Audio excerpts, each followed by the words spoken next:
Hey everyone, welcome back to The Explainer. Today we're diving straight into the wild aftermath of the Vulkavada Parva. We all know the classic epic tropes, right? The massive clash of titans, the raw physical power, the glorious hard-fought victory.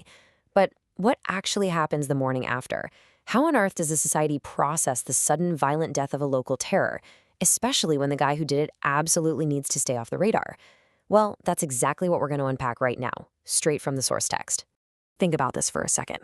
How do you hide a hero after they've literally just slaughtered a mountain-sized monster? It's one thing to take down a colossal beast in the dead of night, sure, but managing the daylight fallout, that's a whole different ballgame. If you're a hero in hiding, how do you make sure your massive superhuman act of violence doesn't instantly blow your cover? Keep that dilemma in the back of your mind as we go through this. Section 1. The Fall of Vapa. So the fight hits its absolute breaking point, and the text pulls no punches describing the sheer, visceral dominance it took to end this nightmare. Imagine the immense scale of this monster and the absolute paralyzing terror of his relatives watching from the shadows. The source tells us Vakara was literally huge as a mountain. And he doesn't just trip and fall, he is physically broken over Bhima's knee. As he's dying, he's letting out these frightful, earth-shattering yells that echo through the dark. It is total, brutal destruction. And his kin? They are watching this happen, completely deprived of reason by the horrific sounds of their mountain-sized relative being utterly destroyed. Section 2. A New Peace Treaty. Now, here is where Bhima does something incredible. He pivots instantly from a raging warrior to this incredibly forceful diplomat. He doesn't just wipe out the rest of the family. Instead, he weaponizes their sheer terror to fundamentally rewire their society.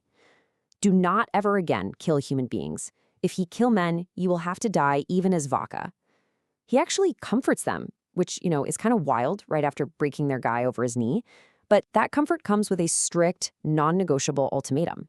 He basically points to the mangled corpse and says, "Look, this is your future if you don't stop." And the terrified survivors, they instantly agree. So be it.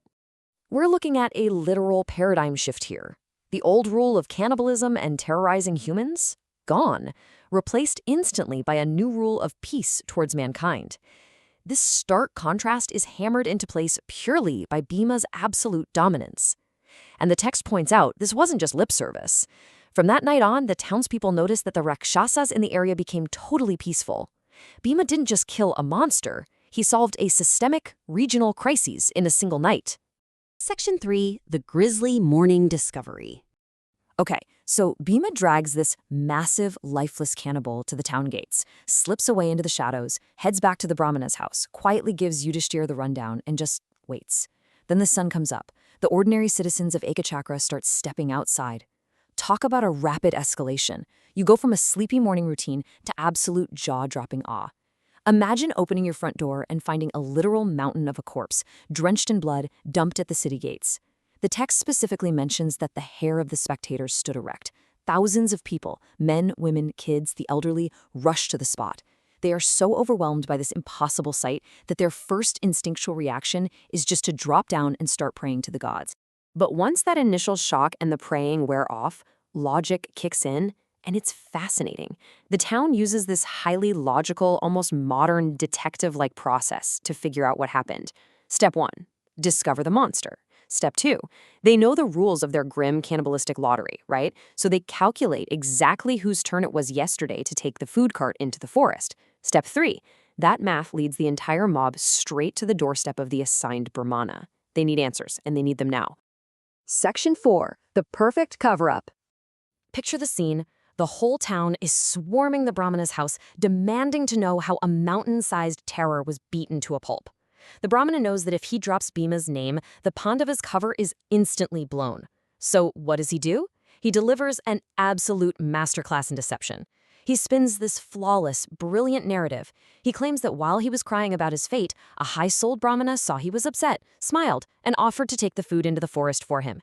He then throws his hands up and feigns total ignorance, says he has absolutely no clue who the guy was or where he went. It's perfectly vague. It completely satisfies the mob's curiosity while keeping the actual guys sleeping inside his house entirely safe. And here's the real stroke of genius. He credits monstrous instead of raw physical strength. by telling everyone this mystical stranger used mantras, magical chants or spells. He completely changes the suspect profile. A mystical stranger with mantras replaces a physical giant with immense strength. The town is no longer hunting for a towering, hypermuscular warrior capable of snapping giants in half. They think some wandering mystic just magicked the beast to death. It's psychological misdirection at its finest, and it shuts the town's investigation right down. Section 5, a festival of gratitude.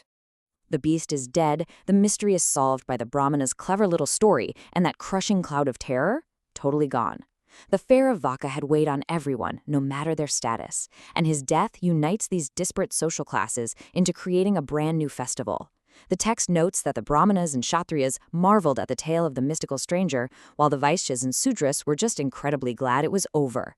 That shared trauma of the cannibals' tribute had oppressed the whole city, and the shared liberation brings them all together in this rare, massive moment of civic unity.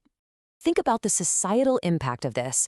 A society is so overwhelmingly grateful for their survival that they build a permanent cultural touchstone around a complete phantom. The town officially celebrates an unsung hero whose true name and nature they will never ever know. They set up a permanent festival where the main event is worshipping Brahmanas, all to honor this fictional spell-casting savior.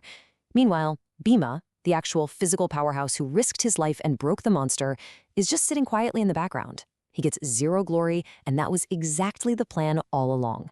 So I want to leave you with this question. Is a hero's deed actually greater when their name remains entirely unknown?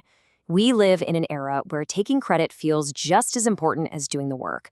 But here, the ultimate victory wasn't just slaying the monster. It was walking away without a single soul knowing your name, leaving an entire city in peace, and letting a myth take your place. Thanks for tuning into this explainer, and remember to always keep questioning the stories behind the victories.